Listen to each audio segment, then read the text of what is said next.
मौजूद है जनाब डॉक्टर बतूल, हमारे साथ मौजूद हैं डॉक्टर बिल्किस और हमारे साथ मौजूद हैं डॉक्टर महविश अवाद जो कि एस्थेटिक फिजिशियन है। तो आप तीनों से मेरा ये पहले सवाल है कि मुझे बताएं कि ऐसी कौन सी बैक्टीरियल इन्फेक्शन है जो कि हर किस्म की स्किन के हामिल अफराद को हो सकती है?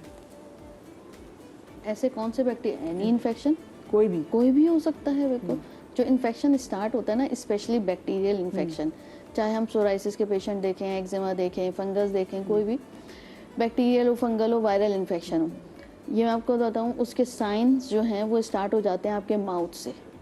आप सिर्फ ज़बान देखकर बता सकते हैं और ज़बान में वो चेंजेस होनी शुरू हो जाती हैं कि उसके ऊपर जो लेयर बननी शुरू हो जाती है वो आपको इंडिकेट कर रही होती है 2 दिन बाद, 3 दिन बाद, 7 डेज़ के बाद, 10 डेज़ के बाद आपको ये इन्फेक्शन होने वाला है, चाहे वो फंगस हो चाहे बैक्टीरियल हो, एनी बैक्टीरियल इन्फेक्शन। और ये बच्चों से लेकर बड़ों तक के लिए। नो वंडर बच्चे में जब डॉक्टर के पास जाते हैं, डॉक्टर सबसे पहले कहते हैं चलो ज़बान बेटा बाहर निकालो कुछ और। यस, तो वो साइंस होती हैं बेसिकली जो आपको पता चलना शुरू हो जाती हैं। और उसकी इसीलिए कहते हैं कि ना माउथ हाइजीन का ख्याल रखना बहुत ज़रूरी है। आप माउथ हाइजीन का ख्याल रखेंगे, वो बैक्टीरिया आपके स्टमक में नहीं जाएगा, वहाँ से उसकी कॉलोनाइजेशन नहीं होगी, यानी बढ़ना नहीं शुरू होगा वो स्टमक एसिड के साथ जाकर मिक्स होकर, और जब वो बढ़ेगा नहीं तो आपको इन्फेक्शन नहीं होगा। लेकिन अगर वो स्टमक एसिड में चला गया तो फिर उसकी जो है वो मल्टीप्लाई होना शुरू हो जाता है और फिर आपको साइन सिम्टम्स ऐसे निकलते हैं कि आपको जो है वो सिस्टिक, चेहरे पे एक्नी होनी शुरू हो जाती है, जगह जगह फोड़े। अगर आप आजकल जो है वो स्टेफिलोकोकस इतना कॉमन हुआ हुआ है, हर बच्चा जो है फोड़े के साथ आ रहा है, हर बच्चा। क्या है जी, मैं समंदर में चला गया था, मैं स्विमिंग पूल में गया था, हम जो है वो फार्म हाउस पे गए थे, तो वहाँ से इन्फेक्शन। लेकिन ऐसा नहीं है कि वहाँ पे इतने इन्फेक्शन हैं कि आपने फॉरन। लेकिन अगर एक इन्फेक्शन ऑल्सो, अगर एक इन्फेक्शन ज़्यादा आदमी किसी पूल में जाता है और उसमें बाकी लोग भी आते हैं तो उनकी स्किन भी तो इन्फेक्शन कैच कर सकती है। आपको पता है मेरे पास जो 2-2.5 महीने से स्केबीज के पेशेंट हैं, उनको 2-2.5 महीने पहले सही हो गई, ठीक है, अब उनको तो लग रहा है कि सही हो गई। लेकिन अगर आप पूरी फैमिली में 8 लोग हैं और you are living in 3 room apartment, आप 8 में से 5 लोग सही हुए और 3 नहीं हुए, तो बस वो 5 लोगों की इम्यूनिटी इस स्टेटस पे पहुंच गई कि आपको विजिबल नहीं है, लेकिन आपके 3rd लेयर में है वो। अब आप गए स्विमिंग पूल में, आप जाकर कूद गए, जब आपको पता है आपको बॉडी में इन्फेक्शन था, तो इस तरह क्या है, उस साइकिल में से लोग निकल नहीं पा रहे, तो इसलिए जो है वो मल्टीप्लाई होता रहता है। जैसे कोविड को लेके एहतियात की है तो बाकी भी चीज़ों की एहतियात ज़रूरी है। मुझे बताएं डॉक्टर बिल्किस, क्या ये बैक्टीरियल इन्फेक्शंस भी क्या मौसमियाती होती हैं? कुछ होती हैं, कुछ होती हैं। देखिए, और आपको जैसे एक्जिमा है ना, वो आपको किसी के वॉशरूम यूज़ करने से भी हो जाता है, और सेक्सुअल ट्रांसमिटेड भी होती हैं। अगर मियाँ को है तो बेगम को भी हो सकता है। बिस्तर पे अगर किसी को एक्जिमा बैठा है और आपने चादर चेंज नहीं की, आपके घर में मेहमान आए हुए हैं, उनमें से किसी को अगर ये बीमारी है तो ये इस तरह भी ट्रांसफ़र हो सकता है।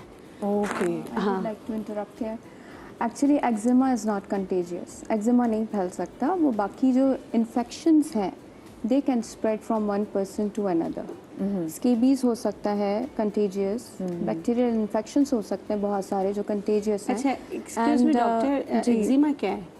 Eczema is a skin condition जो कि आपके इम्यून रिस्पॉन्स पे होता है। देखें, वो सोराइसिस है। आई एम एक्चुअली डॉक्टर बतूल, वो सोराइसिस है। एक मिनट, इन्फेक्शन तो सारे eczema is actually when your skin barrier is not intact. Exactly, it can be by birth, it can also be, हाँ, ये है कि बाय बर्थ भी होता है, लेकिन वो अगर मुझे एक्जिमा है तो मेरा आपको नहीं लग सकता। एक्जिमास आर नॉट कंटेजियस। अच्छा, एक्जिमा का वेदर से भी बड़ा ताल्लुक होता है। जैसे मैं यूके में बहुत एक्जिमा के केसेस देखती हूँ। अच्छा जी, डॉक्टर उम्मे राहील भी हैं, अस्सलाम वालेकुम। आज उम्मे आ जाए, कैसी हैं आप? ठीक हैं, अल्हम्दुलिल्लाह। देखिए, एक्जिमा जो है ना वो इम्यून डिसऑर्डर नहीं है। हाँ, this is not immune disorder नहीं है, वो जो है ना इम्यूनिटी का नहीं है। बट सोराइसिस जो है वो नहीं फैल सकता। देखिए, एक्जिमा लोगों को ज़्यादा होता है। मुझे एक्जिमा और एस्थमा दोनों नहीं। आपने मुझे इंटरप्ट किया तो मुझे बोलने, आई एम सॉरी। नहीं, आपने इंटरप्ट किया तो पहले let me complete my words. ठीक है, ये गलत है। हाँ, प्लीज। एक्जिमा और सोराइसिस दोनों डिफरेंट है। एक है इम्यून डिसऑर्डर, आपको इम्यूनिटी की वजह से होती है, वो है सोराइसिस। सोराइसिस किसी को नहीं लग सकता।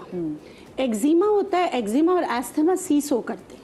जिसको एक्जिमा होगा उसको एस्थमा भी हो सकता है, और उसको वो फूड दो- एलर्जीज भी हो सकती हाँ उसको एलर्जीज भी हो और सकती जो स्केबीज होती हैं वो अलग चीज होती है, वो बैक्टीरियल इन्फेक्शन है, ठीक है। और हम लोग हमारी नेचुरोपैथी में कहते हैं कि ये जो दांत और चुंबल दोनों को डिफरेंट करते हैं, और दांत अगर घर में किसी एक को है, जिस तरह मैंने कहा कि सेक्सुअल ट्रांसमिटेड डिजीज भी, किसी को अगर ये बैक्टीरियल इन्फेक्शन है, अगर हस्बैंड को है तो वाइफ को भी हो सकती है, इवन दो के अगर बिस्तर पे बैठे वो भी लग सकती है। बाज़ औक़ात आपके घर में मेहमान आते हैं, रुकते हैं, चले जाते हैं, उनको ये बीमारियां होती हैं, वो आपके तमाम घर में फैला देते हैं, इवन दो कि वो आपका वॉशरूम यूज करते हैं, रिंग बॉम्ब वगैरह, इसको अलग अलग हम नाम देते हैं, वो भी लग सकते हैं। एग्जैक्टली, ठीक बिल्कुल है। सही कह रही हैं, बिल्कुल सही कह रही हैं।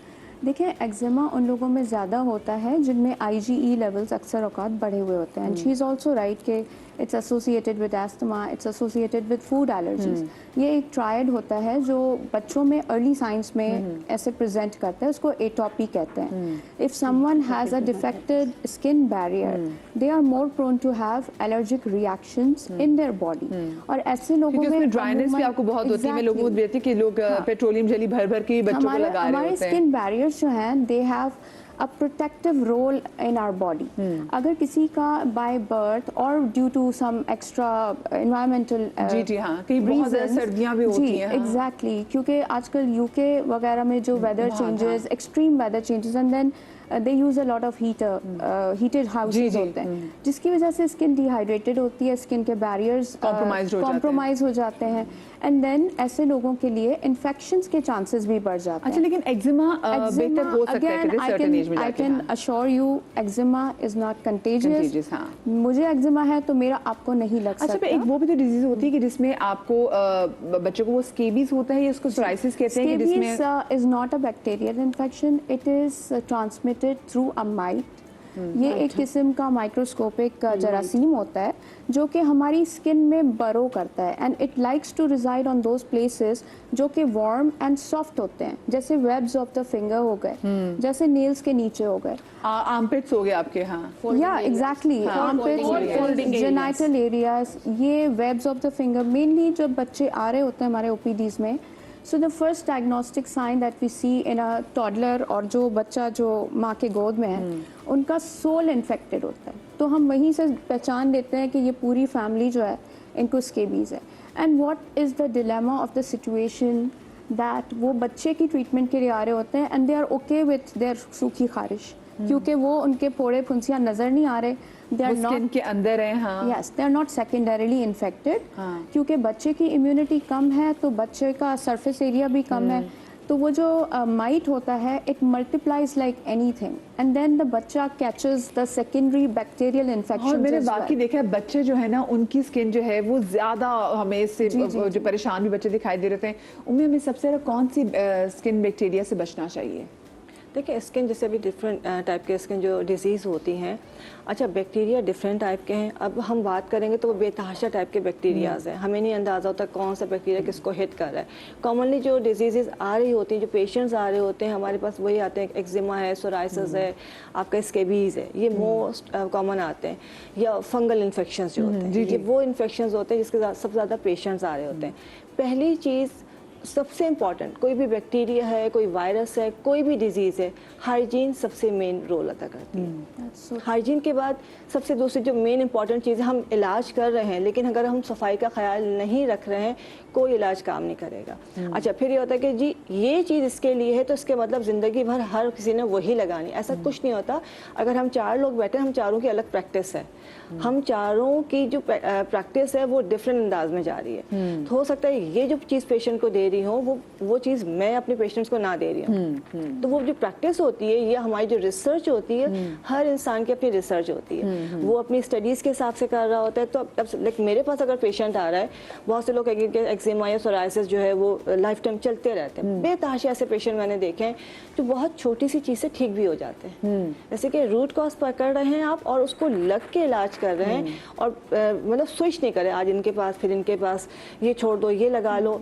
और सबसे इम्पॉर्टेंट, सिर्फ लगाने पे एहतियात कर रहे हैं, बाकी जो चीज़ें हैं कि बैक्टीरिया को किल कैसे करना है, आपको हाइजीन का कितना ख्याल रखना है, आपको डाइट क्या लेनी है, ये सब चीज़ें आप नहीं करें तो ज़िंदगी भर आप सिर्फ दवाओं पे रहेंगे। ये बात आपने बिल्कुल सही की। अच्छा, एक्जिमा के मैंने बहुत सारे पेशेंट्स को तो देखा है कि बच्चे, जब छोटे बच्चों को एक्जिमा होता है, with the passage of time जब वो बड़े होते हैं, जो अपनी टीन्स में जाने से पहले पहले वो बच्चे ठीक हो जाते हैं। बिल्कुल ऐसे ही। कुछ बच्चे ठीक हो जाते हैं। तो ये बॉडी के अंदर भी आपकी एक इम्यूनिटी सिस्टम है जो लड़ रहा है उससे? Yes exactly. बेसिकली हमारे अंदर जो है वो 2 किस्म के, जब हम पैदा होते हैं तो 2 किस्म के इम्यून सिस्टम काम कर रहे होते हैं। जैसे जैसे बड़े होते हैं तो आपकी इम्यूनिटी बढ़ती चली जाती है। अच्छा, जो जैसे अभी डॉक्टर महविश ने बताया, जो एटोपी होती है, ठीक है, वो आप बाय बर्थ लेकर पैदा हुए हैं, ठीक है। अब जो है वो एटोपिक डर्माटाइटिस में कन्वर्ट होती है। अगर उसको आपको कन्वर्जन से, इसलिए आपने सुना होगा बहुत से कि आपको अगर पैदाइशी जो है एस्थमा है तो आपको आगे जाकर एक्जिमा और ये बीमारियां होंगी, ठीक है। तो वो बेसिकली इसीलिए होता है। लेकिन अगर आप इम्यूनिटी, जैसे मेरी सास जो है वो एस्थमेटिक है, ठीक है, तो मेरी बेटी जो है वो बाय बर्थ एस्थमेटिक हुई, उसको नमूनिया भी हुआ, लेकिन अब नहीं है, सही। द थिंग इज कि आप जितनी इम्यूनिटी स्ट्रॉन्ग करेंगे, विटामिन ए, सी, डी, ई, ये चीज़ें आप जैसे जैसे बच्चा बड़ा होता जाएगा उसकी बॉडी में आप उसे ऑप्टिमल लेवल पे रखेंगे, उसका लंग्स, उसकी इम्यूनिटी वैसे ही ग्रो करती है। और वो जितनी अच्छी इम्यून सिस्टम आप उसकी, जो लेयर होती है ना, बारीक लेयर होती है, that is responsible for everything.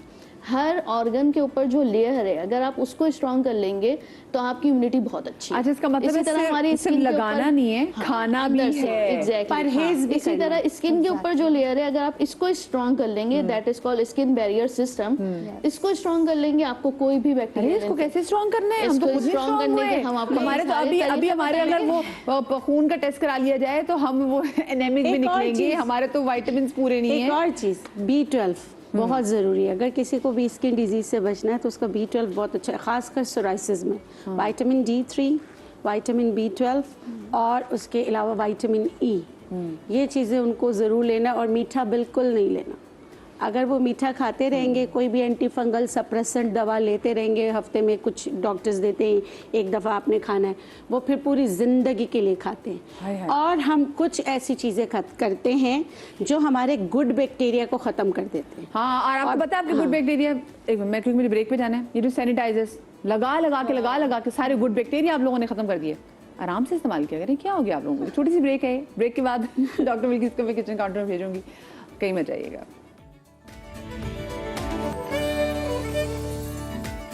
Ji, welcome back after the break. Doctor Umme Raheel इस वक्त किचन काउंटर में मौजूद है और हम उनसे जानेंगे कि वो पहली ऐसी क्या चीज़ बना रहे हैं जो कि जो वायरल जो स्किन इन्फेक्शंस भी होती है, जो बैक्टीरियल इन्फेक्शंस भी हैं, उससे हमें निजात दिला सकती हैं।